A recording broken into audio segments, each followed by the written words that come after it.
Galactic Federation, Mission Near Completion, by Preston. July 1, 2020. Hi listeners and lightworkers. Last night I was very awake at night and asked Archangel Michael various questions, including about the Galactic Federation of Light, and how we should view the galaxy in view of the revelations that Earth is a flat plane or realm, and not a globe. The best scientific arguments, I think, are presented by the channel The Morgel that you could search for. You could start with his video on NASA, and click there to view all on his page.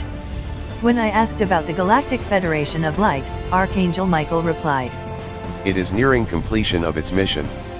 I shall discuss this later.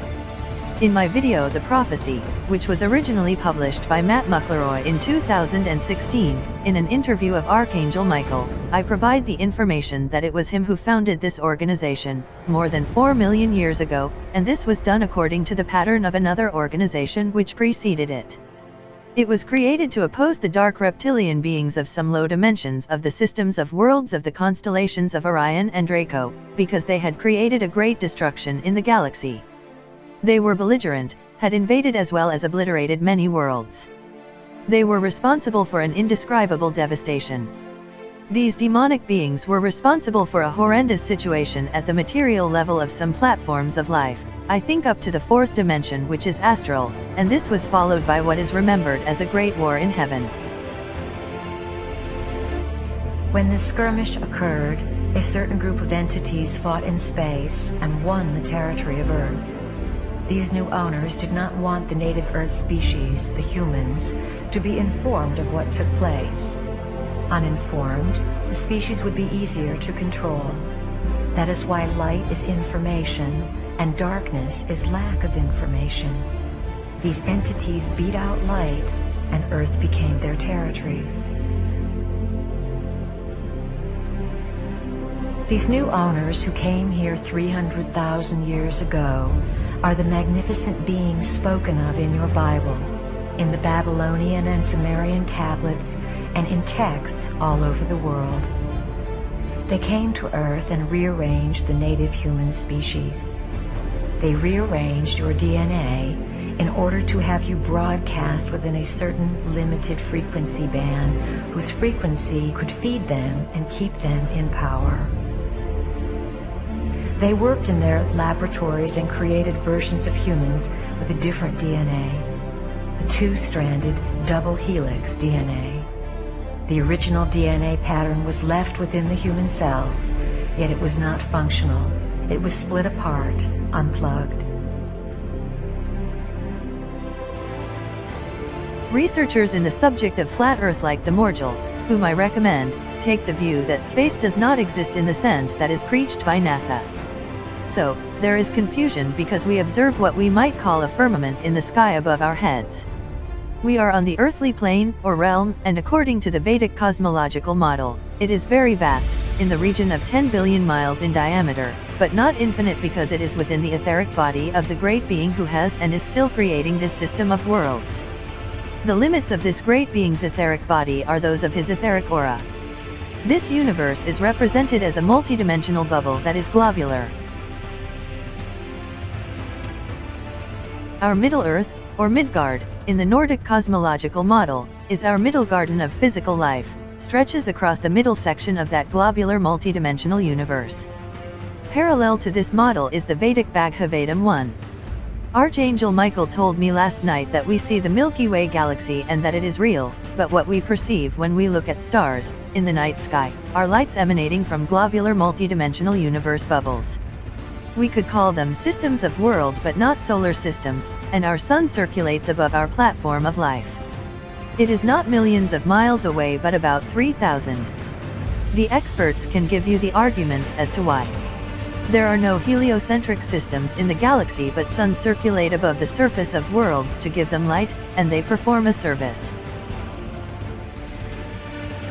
In the ancient traditions that have been transmitted by various nations or people, such as the Vedic, Biblical, Nordic, Native American Indians, Buddhist, and Hindu models, a tree of life is often depicted in illustrations at the North Pole.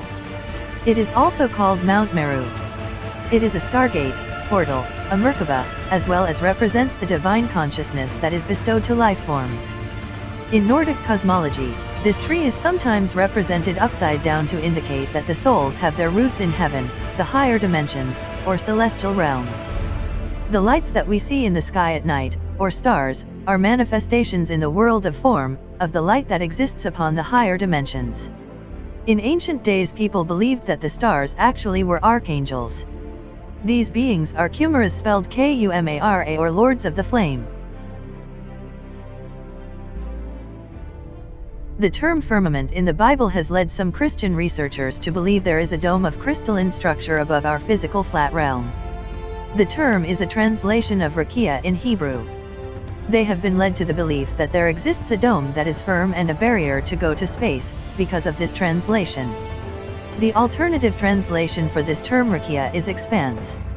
This would correspond to the idea of space. But let's remember, we only observe it above us in the sky. The French term for sky is ciel. I don't know whether the voice will read it properly.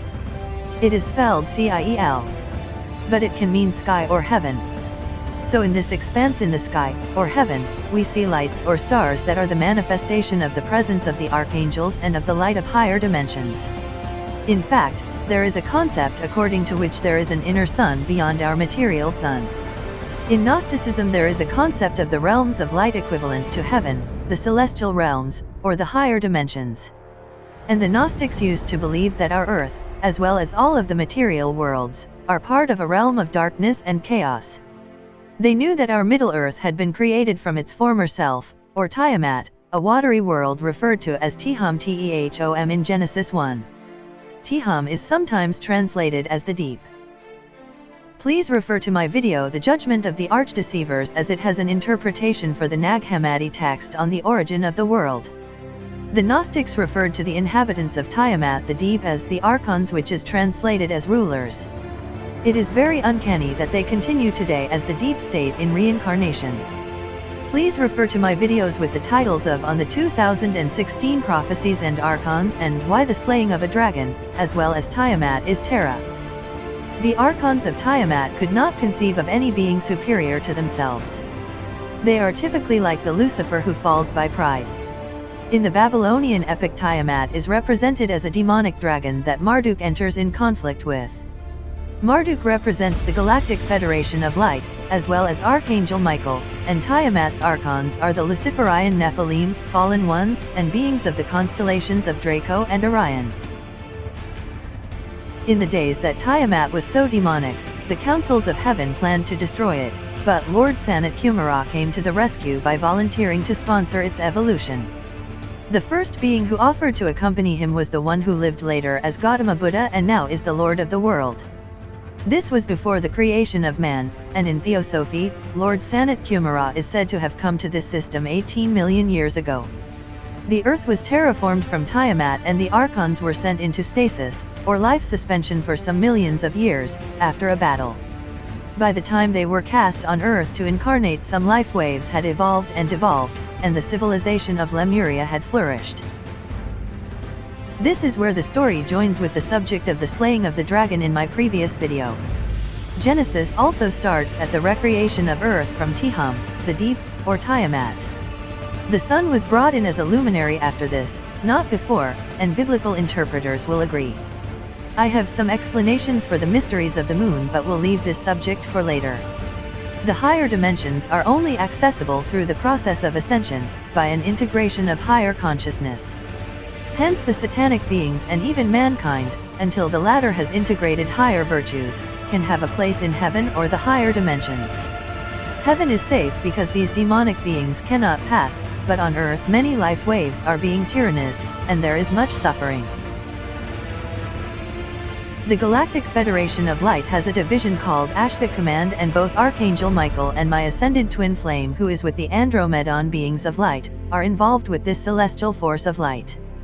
In the great galactic expanse, space, or celestial realms, these forces of the light had to deal with a vortex of evil before they could tackle evil on earth. It was part of that war in heaven until recently, and the forces of the light gained victory over those of the dark ones, but a few years ago. The vortex of darkness that was in that galactic expanse or space has been contained.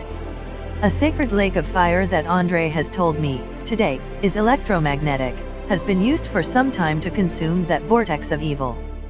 The reason that the Galactic Federation of Light is close to completing the reason for its being, and its mission, I am told, is that the problem that is left is the evil upon our earthly plane.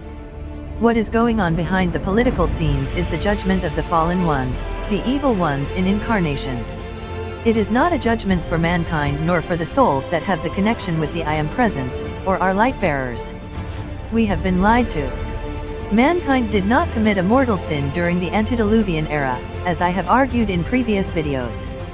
No, if any sin was committed it must have been related to the corruption that the Nephilim created, as Genesis is clear about this.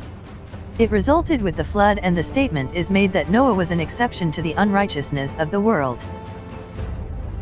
Those fallen ones, who were allowed to incarnate at the end of the Lemurian period, misused the powers they genetically inherited from their fathers, the sons of God. That progeny of those initiators misused the light of God as magicians of the black art, turning to stone human beings who were all of gigantic stature at the time.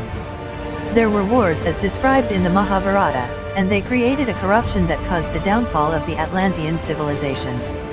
It was catastrophic, and the process of ascension had to be aborted in those days.